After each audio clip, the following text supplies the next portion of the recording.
চালানী মাছ গোৱালপাৰা পূবত কেতিয়াও আশ্ৰয় নহব।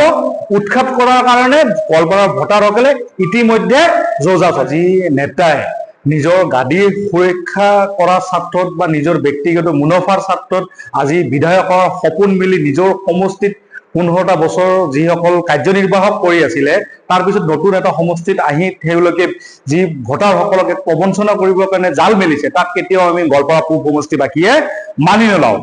দ্বিতীয় কথাটো হৈছে, যিসকল বিধায়কে নিজৰ সমষ্টি জ্বলা-কলা খুৱাই নিজৰ সমষ্টিখন 5টা বছৰে ধ্বংস কৰে, কোনো উন্নয়নমূলক কাম কাজ কৰিব পৰা নাই, তেনেধৰণৰ ব্যক্তিয়ে আকৌ গোৱালপাৰা পূব সমষ্টিখন বাছি লৈছে।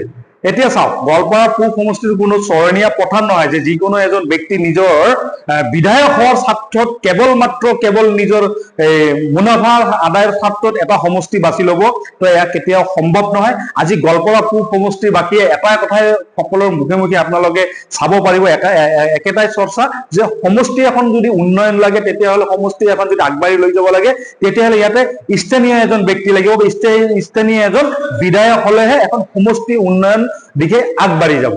এতিয়া কথাটো হৈছে যে বিগত সময়ছোৱাত আমি যি গোৱালপাৰা পূব সমষ্টিয়ে অসমৰ ভিতৰত যদি চাওঁ, সকলো সময়তে চৰকাৰ বিৰোধী এজন বিধায়ক আমি বনাই লৈ পঠিয়াই দিছো। তো আজি ঠিক সমান্তৰালকে তেনেকে অসমৰ ভিতৰত গোৱালপাৰা পূব সমষ্টিখনো ইমান পিছপৰা, তাৰ একমাত্ৰ কাৰণ হৈছে যে ইয়াতে চৰকাৰ পক্ষৰ আমি বিধায়ক বনাব নোৱাৰো। তো এইবাৰ এটলিষ্ট গোৱালপাৰা পূব সমষ্টিৰ ভোটাৰে বা আমি সচেতন মানুহে একত্ৰিত হৈ এটা কথাই সকলোৰে মুখে মুখে আমি শুনিবলৈ পাই আছো যে গোৱালপাৰা পূব সমষ্টিত এইবাৰ ভাৰতীয় জনতা পাৰ্টিৰ এজন বিধায়ক নিৰ্বাচিত হৈ আগন্তুক যি আমাৰ বিধানসভা আছে, বিধানসভাৰ মজিয়াত পঠিয়াই দিব।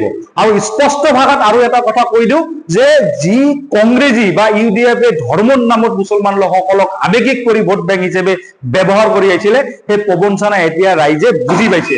এতিয়া সংখ্যালঘু জনসাধাৰণে উন্নয়নৰ লগত আছে, সংখ্যালঘু জনসাধাৰণে চৰকাৰৰ পক্ষত থিয় দি থাকিহে আগবাঢ়ি যাবৰ কাৰণে ওলাই আহিছে। তো আকৌ এবাৰ মই কৈছো, গোৱালপাৰা পূবত কোনো পৰ্যায়ে চালানী মাছ খাই পেট বেয়া কৰাৰ আৰু ভোটাৰসকলৰ অভ্যাস নাই বা নকৰে অনাগত দিনত। তো চালানী মাছ গোৱালপাৰা পূবত কেতিয়াও আশ্ৰয় নহব। উৎখাত কৰাৰ কাৰণে গোৱালপাৰাৰ ভোটাৰসকলে ইতিমধ্যে যোজা চলাইছে।